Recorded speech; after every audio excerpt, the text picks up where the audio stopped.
Welcome to Three Angels End Time Ministry Devotional Reading, where we pause to feed our souls with heaven's truth.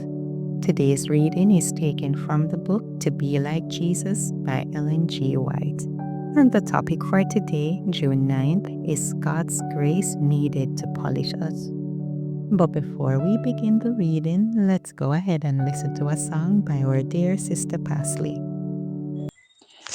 Oh, now I see the crimson wave, the fountain deep and wide. Jesus, my Lord, mighty to save, points to his wounded side. The cleansing stream I see, I plunge and oh, it cleanseth me. Oh, praise the Lord, it cleanseth me, yes, cleanseth me. I see the new creation rise. I hear the speaking blood. It speaks polluted nature die. Sinks neath the cleansing flood. The cleansing stream I see, I plunge and oh, it cleanseth me. Oh, praise the Lord, it cleanseth me, yes, cleanseth me. Amazing grace this heaven below to feel the blood applied, and Jesus only, Jesus know, my Jesus crucified. The cleansing stream I see, I plunge and oh, it cleanseth me. Oh, praise the Lord, it cleanseth me, yes, cleanseth me. I hope you were blessed by that song. Now let's start the reading on God's grace needed to polish us.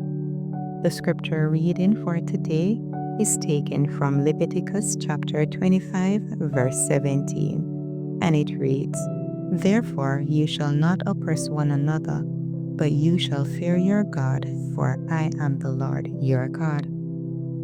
You are in danger of making grave mistakes in your business transactions. God warns you to be on your guard lest you indulge a spirit of crowding one another. Be careful not to cultivate the sharper's tact, for this will not stand the test of the day of God. Shrewdness and close calculations are needed, for you have all classes to deal with. But let not these traits become a ruling power. Under proper control, they are essential elements in the character. And if you keep the fear of God before you and His love in the heart, you will be safe.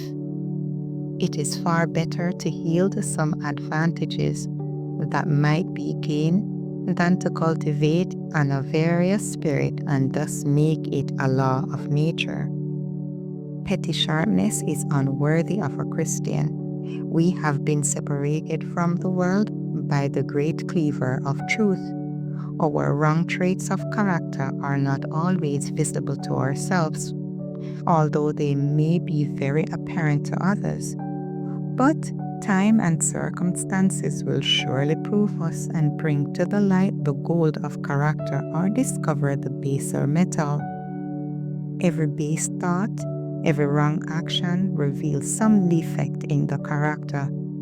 These rugged traits must be brought under the chisel and hammer in God's great workshop, and the grace of God must smooth and polish before we can be fitted for a place in the glorious temple. God can make these leaders in our church institutions more precious than the fine gold. even the golden wedge of Ophir. If they will yield themselves to its transforming hand, they should be determined to make the noblest use of every faculty and every opportunity. The Word of God should be their study and their guide in deciding what is the highest and best in all cases. The weakest follower of Christ has entered into alliance with infinite power. In many cases, God can do little with men and women of learning because they feel no need of leaning upon Him, who is the source of all wisdom. Therefore, after a trial, He sets them aside for people of inferior talent who have learned to rely upon Him, whose souls are fortified by goodness, truth, and unwavering fidelity, and who will not stoop to anything that will leave a stain upon the conscience.